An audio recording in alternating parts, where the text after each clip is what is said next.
David, very nice being with you and learning from you today. So please tell us, how do you see the labor market as of today?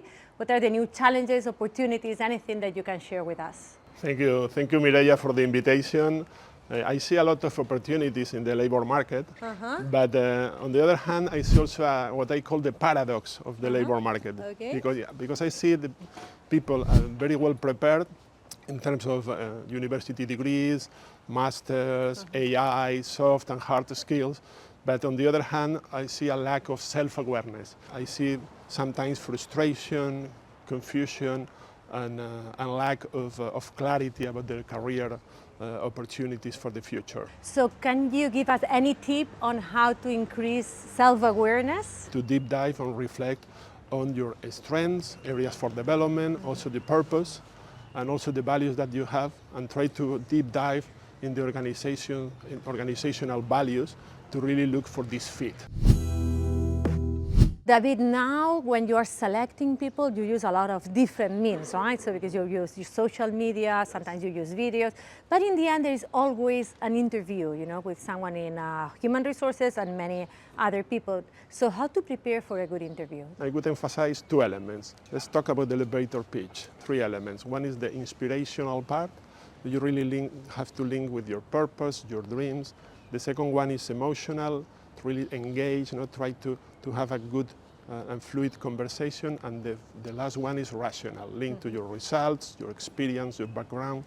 And the second point is executive presence, really the ability to build a story, to transmit self-confidence, and to have a good storytelling. So do you see any difference when those interviews are in person or when those interviews are, online? Do we have to prepare in a different way? Well, probably if you do by video conference, you have to probably be more focused in the emotions of the other partner, in the non-verbal, because sometimes it's more difficult than in person, and probably to have a shorter messages when you are in video conference, because probably it's more difficult to keep the level of attention of the other part. What are you looking for when you are selecting and attracting MBAs, and what is the value that they bring to the companies? MBA's profiles are really very attractive for companies like Sanofi. I would emphasize three topics. One is the ability to analyze and solve complex problems. The second one is the global vision. These people have a good understanding of all the functional areas of a company.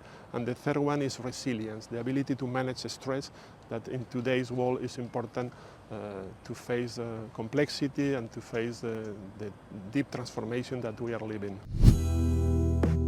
All of us want to be successful. Basically, our students come here to have a successful career, right?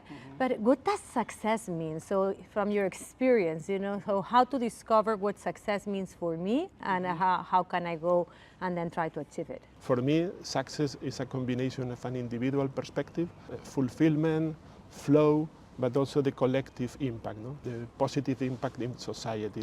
So this is my definition of success, but probably other people has other definitions, and it's important to really understand the career motivators very linked to this definition of success. For example, people can have a focus in work-life balance, other people can have a focus in, for example, growing very fast or having an international career. Do you have any tip to discover what are our real anchors, what is actually that really drives our motivation for success? Coming back to the topic that we mentioned before, not self-awareness, probably discussions, also talk to mentors or coaches can help. Probably it's not easy in the early stages of the career, but it's really an important point to focus and reflect, because this will give us more clarity on the career and probably more market value. What emerging leadership qualities define, successful managers as today? I see an evolution from a top-down leadership style to a much more bottom-up style. And I see new ingredients, new elements like vulnerability, humility, generosity, open-minded, no? Building environments of psychological safety. All these elements probably are impacting today much more in the engagement of the employees, but also in the innovation and at the end at the results. Can you help us understand how to create that psychological safety and what are the qualities that we as leaders should have to develop those, let's say, environments? There is a combination of elements, but I would emphasize two. One is be vulnerable as a leader, because this gives the opportunity to people to really also be vulnerable. And the other topic is accept failures, accept errors, and really push for innovation, being open to these probably bad solutions at the beginning.